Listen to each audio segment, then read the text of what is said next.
Hello all. இந்த வீடியோவில் நம்ம யானைகள், அதாவது காட்டு யானைகள், குறிப்பாக காட்டு யானைகள் பற்றின சில இன்ட்ரெஸ்டிங் ஃபேக்ட்ஸ் எல்லாம் பார்க்கலாம்.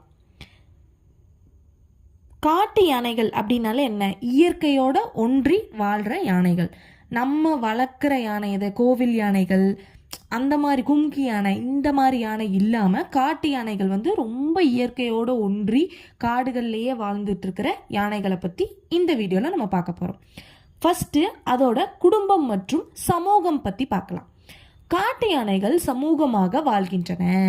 அதாவது ஒரு கூட்டமாக தான் வாழும். காட்டு யானைகள் தனித்தனியாக இருக்காது, ஒரு பெரிய கூட்டம் இருக்கும். ஒரு குண்டு, அதாவது ஹர்ட் அப்படின்னு சொல்கிறாங்க. பொதுவாக தாய் யானைகள் மற்றும் குட்டிகள் அடங்கியதாக இருக்கும். அந்த கூட்டம் இருக்கு இல்லையா, அந்த கூட்டத்தில் பொதுவாகவே ஒரு தாய் யானை, அதாவது பெண் யானை, அதோட குட்டி, அந்த மாதிரி தான் ஒரு கூட்டத்தில் இருக்கும் பொதுவாகவே.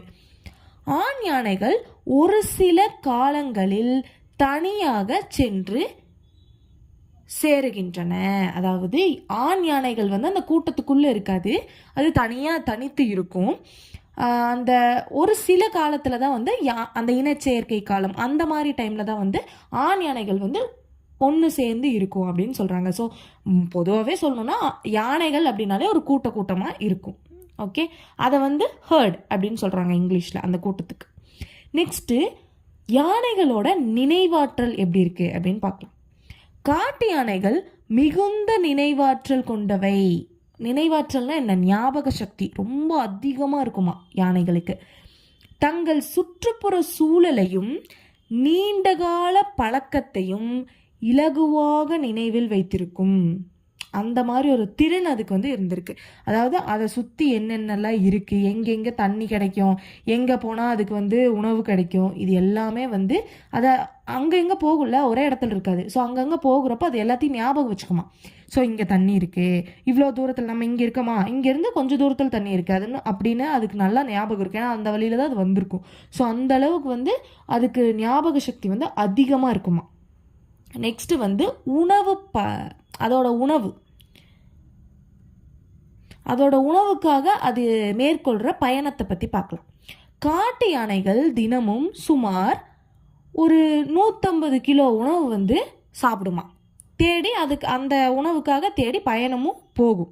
ஒரே இடத்துல அதுக்கு அவ்வளோ சாப்பாடு கிடைக்காது. ஏன்னா அது கூட்டமாக வாழ்கிறப்போ ஒரு யானையே அவ்வளோ சாப்பிட்ரும் ஒரே இடத்துல. அப்போது அது உணவுக்காக தேடி பயணம் போகவே ஆகணும். அது இருக்கிற இடத்துலையே அதுக்கு எல்லா உணவும் கிடைக்காது. ஸோ அது ஒவ்வொரு இடம் தேடி போகும் காட்டுக்குள்ளே. ஸோ அப்படி போகிறப்போ அதுக்கு ஒரு நாளைக்கு எவ்வளோ உணவு தேவைப்படுது அப்படின்னா ஒரு 150 கிலோ உணவு அதுக்கு தேவைப்படுது ஒரு நாளைக்கு. ஸோ அந்த உணவுக்காக அது தேடி பயணம் போகும். இது புல், இலைகள், பழங்கள் மற்றும் மரங்களின் சிறு கிளைகளை சாப்பிடும். புல் சாப்பிடும், மரங்களில் இருக்கிற கிளைகள் சாப்பிடும், பழங்கள் சாப்பிடும், பலாப்பழம், அந்த மாதிரி நிறைய பழங்கள் சாப்பிடும். இந்த மாதிரி நிறைய உணவுகளை அது எடுத்துக்கும். நெக்ஸ்ட்டு இது உணவு தேடி போகிற பயணம்.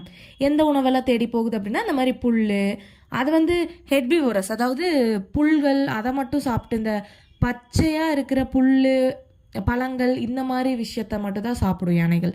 அப்போ அது அந்த மாதிரி அதுக்கு என்னென்ன சாப்பிடணுமோ அதெல்லாம் தேடி அது பயணமாக போய் சாப்பிடும். இது அதோட உணவு பயணத்தில் அடங்கும். நெக்ஸ்ட்டு நீர் தேடி பயணம். உணவு சாப்பிட்டா கண்டிப்பாக தண்ணி வேணும் இல்லையா.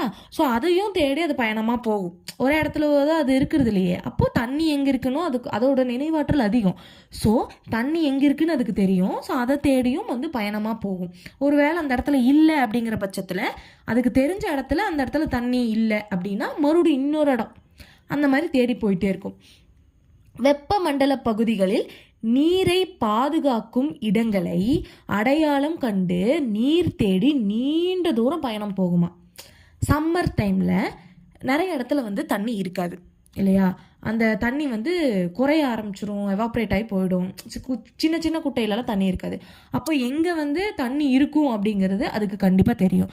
ஸோ அதை தேடி ரொம்ப தூரம் போகுமா. கொஞ்சம் தூரம் கிடையாது, அது எங்கே இருக்குன்னு அதுக்கு தெரியும். அந்த தேடி அது போயிட்டே இருக்கும் ரொம்ப தூரம். ஒரு இடத்துலேருந்து இன்னொரு இடத்துக்கு தண்ணிக்காக ரொம்ப தூரம் அது பயணம் பண்ணி போகுமா. நெக்ஸ்ட்டு சூழல்.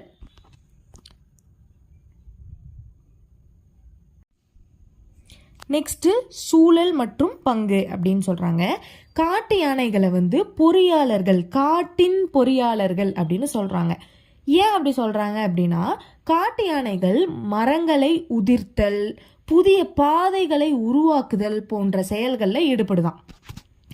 அதோட இப்போ அதுக்கு பெரிய பெரிய கால்கள் இருக்கு இல்லையா, அதை மிதித்து அந்த பாதை, அதாவது நம்ம இங்கே ரோடு போடுறோம், அது காட்டுக்குள்ளே எந்த ஒரு பாதையும் இருக்காது, கரெக்டான பாதை இருக்காது இல்லையா. யானை ஒரு கூட்டமாக ஒரு தடத்தில் போகிறப்போ தானாக அங்கே வந்து பாதை வந்து உருவாக்கும். அதனால தான் அதை வந்து என்ன சொல்கிறாங்க அப்படின்னா காட்டின் பொறியாளர்கள் அப்படின்னு சொல்கிறாங்க. ஸோ இந்த மாதிரி யானைகளோட ஃபேக்ட்ஸு இல்லை ஒரு ஆச்சரியம் கூட்டும் விஷயங்கள் நிறைய இருக்குது. இந்த வீடியோவில் இதோட நிறுத்திக்கலாம். அடுத்த வீடியோவில் கோவில் யானைகள் மற்றும் வளர்ப்பு யானைகளை பற்றி பார்க்கலாம். நெக்ஸ்ட் இந்த வீடியோ ஸ்பான்சர் பற்றி பார்க்கலாம். இந்த வீடியோவோட ஸ்பான்சர் பைமோண்ட். இது ஒரு இ-காமர்ஸ் ஆப். இங்கே வந்து உங்களோட க்ளாசரிஸ், ஸ்பைசஸ், இந்த மாதிரி வீட்டுக்கு தேவையான பொருட்களெல்லாம் நீங்கள் ஈஸியாக வாங்கலாம், நீங்கள் வீட்டில் இருந்தபடியே.